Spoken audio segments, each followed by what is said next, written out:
Good morning. It is Tuesday, August 21st, and it is 10 o'clock in the morning here. I think it's 11 o'clock where you are, Chris, right? Yep. So I'm here with the lovely Chris. We're talking about Being Bree because the second Being Bree book has launched today. And so the first book was called Bree and the Name Tag Worries, and it came out last July. And then the second book is called Bree and the Loose Tooth. There we go. There's our girl. Bree and the Loose Tooth Worries. That's book 2. So that's Bree and the Loose Tooth Worries. So tell us a little bit about Bree, Chris. What is interesting about her? Well, I came up with the idea of Bree when my daughter, my youngest, was in elementary school, and she brought home her guidance paper. And on the guidance part of the homework, they were talking about calm down strategies. When recognizing when a child started to feel like their emotions were getting out of control, and then providing strategies to help the child regain control of their emotions. And I just really liked the idea so much. And I thought, oh, I need to have a little character who uses these calm down strategies and can model them for readers. So that was how I came up with the idea for Bree. And specifically, Bree worries a lot because I thought that worrying was an emotion that a lot of kids have to deal with on a daily basis. So that's how I came up with that idea to have the little worrier. So in the first book, what is Bree worried about? In the first book, Bree and the Name Tag Worries, it's the first day of school, and Bree, of course, is worried about making friends and fitting in with everybody else at school. Bree is also gifted, so she's typically smarter than the other kids in her class. She can go in and she can read already, and sometimes she seems like a know-it-all to all the other students. So making friends has always been a challenge for her, and fitting in. And one of the ways that Bree thinks that she can fit in with her classmates and to make friends is by using a name tag. But as the story goes on, she ends up losing her name tag, so she has to come up with another way to make friends on her own. So in the first book, I'm not going to give away the ending, but do you think that she discovers that the name tag is as important as she thought it was going to be? It's not. Spoiler alert. Yeah, she finds out in the end that it's just being herself that will help her make friends and not just wearing a name tag. But it takes the whole book for her to figure that out. So. Yeah. So in the second book, we revisit Bree's world. And so in the first book, she's in kindergarten. She's in first grade. She's in first grade. She's in first grade. In the whole series, she's still in first grade. So in the second book, we revisit all of the same characters as the first book, and it's presumably happened pretty close to the end of the first book. So in that book, she has a different dilemma.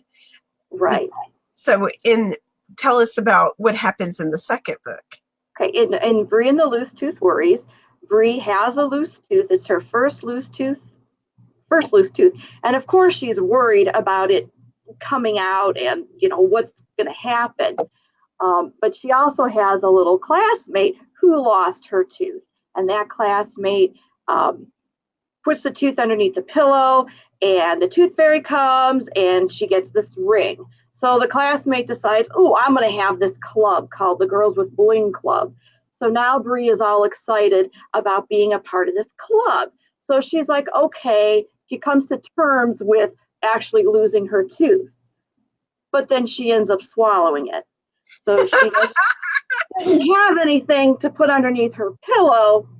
So the tooth fairy's not going to have anything to swap out and leave her the ring. So now Bree has to come up with this elaborate plan to try to trick the tooth fairy so she can get the ring that she needs so she can join the Girls with Bling Club. So it's all about the whole big worrying about the tooth and the the Tooth Fairy and what's going to happen. So that's kind of a fun story. Yeah, it's well, and I love,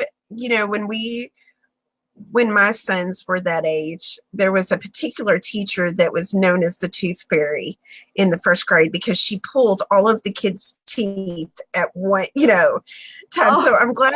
I always thought that was so funny that, first grade is really the time where a lot of them do lose their first tooth. And so I think every first grader can kind of identify with Bree's worrying about losing her tooth. It's kind of a scary time overall. Right. So yeah, I've had a lot of readers who have actually commented that they've really identified with Bree.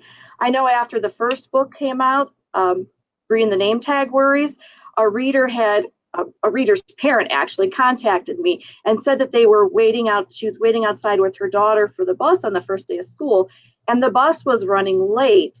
And the little girl just looked up at Mom and said, Mom, I really feel like Bree right now. And the mom was able to say, oh, well, what should we do? And together they took belly breaths until the bus came.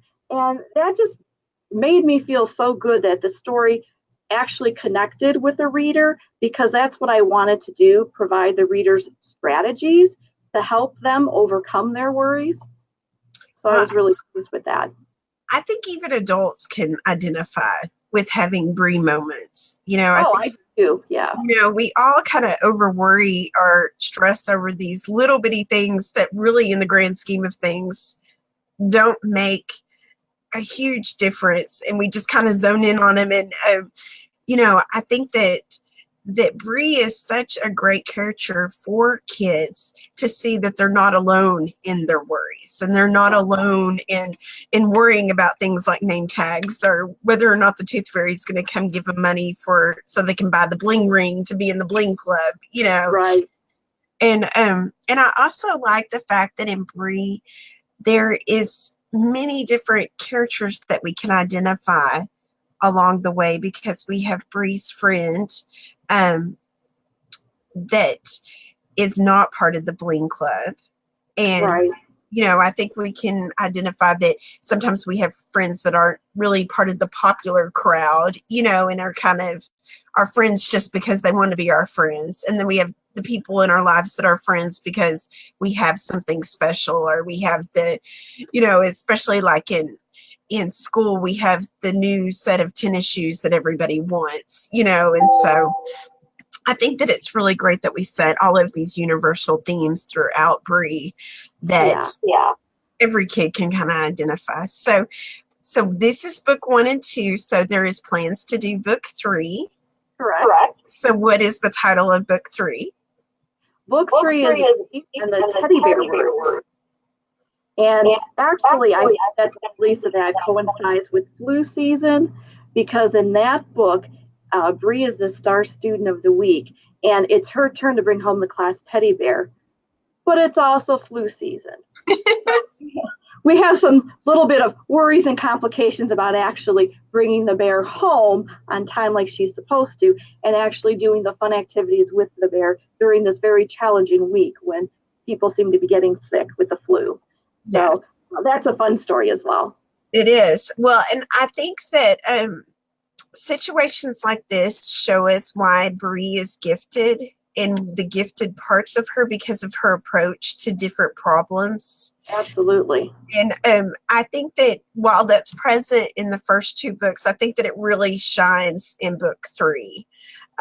So I think that is kind of it's the way that Bree deals with this problem, I think shows a little bit about how she's grown a little bit of as a character, and in her development kind of shines through a little more in book 3 than it does in the other 2. And so I read through it, and I love the concept of the teddy bear, and we all have those things we love, and she loves him so much, so I'll be really excited when book 3. And so I think that we would be remiss if we didn't give a shout out to Lisa Rush. Absolutely. Hi, Lisa. Yes, and how awesome Lisa has been at giving life to Bree and illustrating her and showing all these sweet moments for Bree. And my favorite illustration I think for the whole